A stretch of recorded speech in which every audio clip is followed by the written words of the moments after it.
आपण एका कुटुंबामध्ये सगळे राहत असतो. काही ठिकाणी एकत्र कुटुंब पद्धती असते, काही ठिकाणी वेगवेगळं राहत असतात. पण ज्या ठिकाणी एकत्र कुटुंब पद्धती असते, म्हणजे जिथे सासू सासरे मुलगा सून एकत्र राहतात, त्या घरामध्ये खूप छान वातावरण असलं पाहिजे. परंतु खूपदा असं दृश्य दिसून येतं की त्या घरामध्ये जेव्हा सून नवीन येते तेव्हा त्या सुनेचं खूप कोड कौतुक केलं जातं, लाड केले जातात.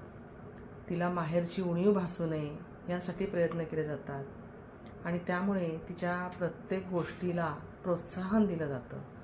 आणि प्रत्येक गोष्टीमध्ये प्रोत्साहन देताना या गोष्टीचा आपण विचार करत असतो की हिला त्यामध्ये कुठेही असं नाही वाटलं पाहिजे की आपण सासरी आहोत.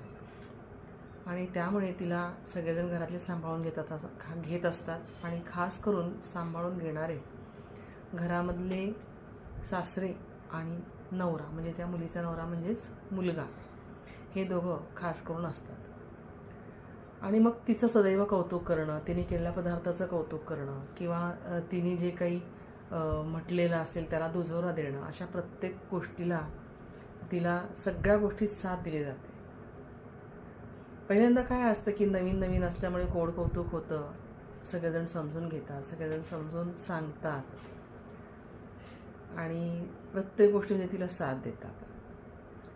पण काही काळानंतर ही गोष्ट जुनी होणारच, होतेच. ती प्रत्येकाच्याच बाबतीत आहे की ही गोष्ट नंतर नंतर जुनी होत जाते. कारण प्रत्येक स्त्री ही नवीन लग्न करून जेव्हा येते तेव्हा ती नवीन असते, तेव्हा ती कधी ना कधीतरी जुनी होतच असते. आणि हे त्यावेळेला लक्षात येत नाही की आपल्याला नंतर हळूहळू या घरामध्ये राहताना त्याचं जे एक गांभीर्य असतं किंवा तिच्याबद्दल जे एक प्रेम असतं ते कमी कमी होत जाणार, हे लक्षात अगोदर नाही येत. परंतु होतं काय की जेव्हा नवीन आलेल्या सुनेचं कौतुक केलं जातं त्यावेळेला सासूला मात्र डावललं जातं यामध्ये. अर्थात हे सगळ्या गोष्टी असतात, ह्या सगळ्या नकळत घडत असतात, कोणी मुद्दाम वगैरे करत नसतं. परंतु हळूहळू कसं व्हायला लागतं की सासूला असं वाटायला लागतं की अरे इतके वर्ष मी या घरात होते, घर सांभाळलं, सगळ्यांच्या आवडीनिवडी बघितल्या, सगळ्यांना काय हवं नको ते सगळं पाहिलं, त्यावेळेला माझं काही एवढं कौतुक झालं नाही, कोणी कोड कौतुक केलं नाही, कोणी प्रेमाचे 2 शब्दही म्हटलं नाही, नवऱ्याने तर कधीच नाही, म्हणजे सासऱ्याने, आणि मुलाला तर कधी वेळच नसायचा.